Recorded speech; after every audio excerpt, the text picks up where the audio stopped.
Comment éviter les blancs dans la conversation? Bonjour, je suis Sébastien Knight, expert en séduction, et dans cet épisode de Direct TV, je vais répondre à une question toute simple, une question anodine, mais une question à laquelle beaucoup d'apprentis séducteurs n'ont pas la réponse. La question est comment faire pour éviter, quand on discute avec une inconnue pour la première fois, pour éviter de se retrouver coincé et de se retrouver avec le fameux blanc dans la conversation. C'est un phénomène qui survient souvent, qui vous est peut-être déjà arrivé quand vous discutez pour la première fois avec une jolie femme et que soit vous avez le souffle coupé tellement elle est belle, vous ne savez pas quoi d'autre dire que tu as des jolis yeux, tu as une belle bouche, tu sais que tu as des jolis cheveux, tu sais que tu es bien habillé aujourd'hui. Et donc la conversation tourne très très vite au vinaigre. Soit tout simplement, du fait que votre cerveau est en train de tourner à 100 km/h pour trouver un sujet de conversation, vous finissez par être coincé, par être bloqué, ne pas savoir quoi dire. Et la technique que je vais vous montrer va vous permettre d'éviter tout simplement d'avoir ce problème. C'est une technique de conversation qui est tellement simple qu'une fois que je vous l'aurai expliqué, vous allez vous rendre compte que vous l'utilisez dans la vie de tous les jours, vous l'utilisez avec vos amis, vous l'utilisez avec vos proches, vous l'utilisez peut-être avec vos collègues ou les gens avec qui vous interagissez dans la vie de tous les jours, mais vous ne pensez jamais à vous en servir dans une conversation avec une jolie femme. Cette technique, c'est celle qui structure les conversations au quotidien entre les gens intéressants et les autres.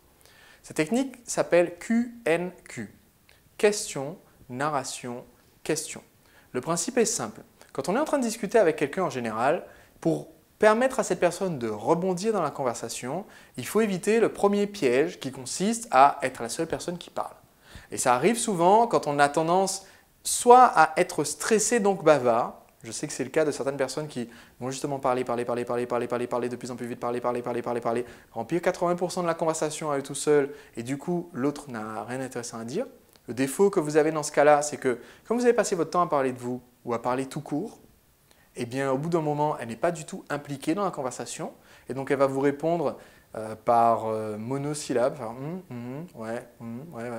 Et puis à la fin de la conversation, elle n'a rien dit, vous ne savez rien sur elle, vous n'avez aucune chance de sortir avec elle. Soit vous tombez dans le piège opposé. Le piège opposé, c'est tomber dans l'interrogatoire. L'interrogatoire, ça va consister à lui dire « Bon, tu viens d'où ?» Elle va dire de Lille. Ah, c'est bien Lille. Elle va dire oui, c'est sympa, Lille. Il ne fait pas trop froid.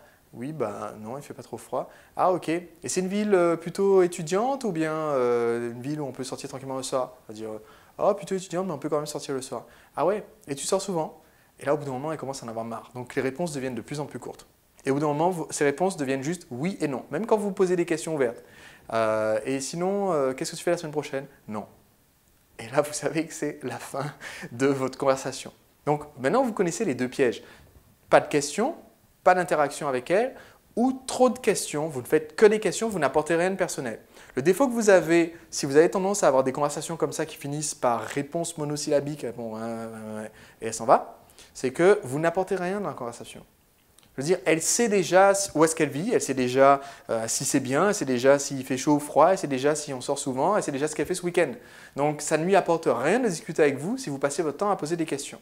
Donc, ce qu'on fait pour éviter ces deux pièges, c'est qu'on va tout simplement, premièrement, la faire interagir, poser des questions. Deuxièmement, apporter de nous-mêmes dans la conversation, lui faire découvrir des pièces du puzzle à notre sujet. C'est ce qu'on appelle créer de l'accessibilité dans la méthode Prince, c'est montrer que finalement, nos mondes à nous et à elle ne sont pas si éloignés que ça. Donc ce qu'on va faire pour ça, c'est utiliser cette technique QNQ. Question, narration, question. Je vais d'abord poser ma question. Imaginons, elle vient de me dire qu'elle habite à Lille. Je vais d'abord lui poser une question en rebondissant sur ce qu'elle vient de me dire. Donc ce n'est pas très difficile, il suffit d'écouter ce qu'elle me dit et tout naturellement, si j'écoute pour comprendre, si ça m'intéresse d'écouter ce qu'elle est en train de raconter, ce que je vous conseille, si ça m'intéresse, je vais naturellement avoir une question. Admettons par exemple ma question, si elle me dit « j'habite à Lille », alors moi je suis déjà allé à Lille, donc je peux vous dire « personne ne veut habiter là ». Donc je sais que la question qui va me venir spontanément, voilà, tous les Lillois vont m'engueuler sur Direct TV, la question qui va me venir spontanément si quelqu'un me dit « j'habite à Lille », je vais dire « ah, et admettons que ce soit ça ma question. Est-ce qu'elle est de la région ou est-ce qu'elle s'est retrouvée coincée là pour le boulot? Donc c'est déjà une question amusante en soi, mais je vais poser cette question-là.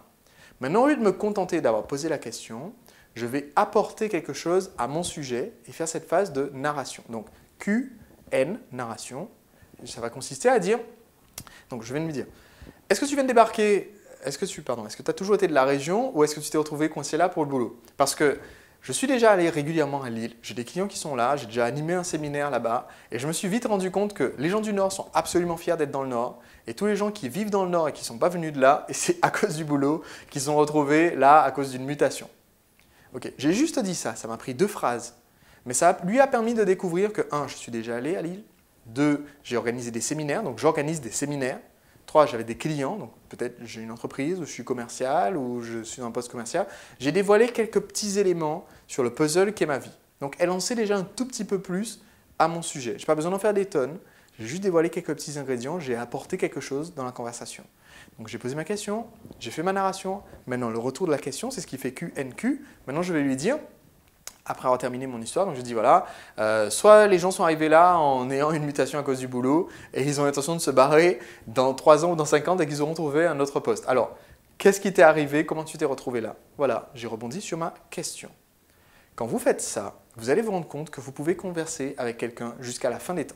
Vous pouvez discuter sans jamais que ça soit ennuyeux. Pourquoi? Parce que vous répondez en vous intéressant à la personne, sans jamais que ça soit monotone, sans jamais que ça soit elle qui apporte tout. Pourquoi? Parce que entre chaque question, vous avez apporté vous quelque chose à votre sujet. Et petit à petit, au bout de 15 minutes, 20 minutes, une demi-heure de conversation comme ça, vous en savez beaucoup plus sur elle, elle en sait beaucoup plus sur vous. Et c'est comme ça que vous entretenez une conversation et que petit à petit, vous créez cette relation de séduction. Voilà, c'était donc un conseil tout simple, cette technique de conversation. Je suis persuadé que si vous faites attention à comment se déroulent les interactions maintenant dans les groupes de personnes avec qui vous discutez, que ce soit vos amis, votre famille, vos proches, vous allez vous rendre compte que ce processus est tout le temps à l'œuvre. On l'utilise tout le temps. C'est comme ça qu'on crée des liens avec les autres dans une conversation. Et maintenant, vous pouvez l'utiliser pour séduire. À très bientôt pour un prochain épisode de Drague TV où je vous donnerai d'autres conseils issus de ma méthode de séduction, la méthode Prince. Si vous avez des questions, vous pouvez me les poser juste en dessous. Et pour vous abonner et recevoir automatiquement les vidéos de Drague TV en avant-première, il vous suffit de cliquer sur le bouton s'abonner qui se trouve juste au-dessus dans cette vidéo. À très vite pour le prochain épisode.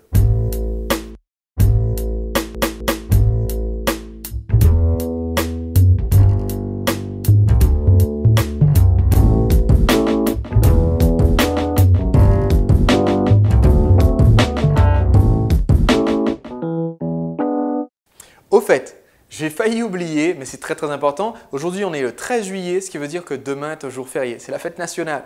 Ce qui veut dire que demain, il n'y aura pas grand monde dans les rues qui vous intéresse pour draguer. D'accord? Il y a peu de jolies femmes qui vont sortir pour aller voir les défilés. Par contre, ça veut dire que ce soir, elles sortent. Parce que demain, c'est un jour férié. Demain, on est tranquille. Demain, les boîtes de nuit… ce soir, les boîtes de nuit seront un bon endroit pour aller séduire. Donc, si vous avez l'occasion de sortir ce soir, profitez-en au maximum. C'est une très bonne occasion. À très vite pour le prochain épisode.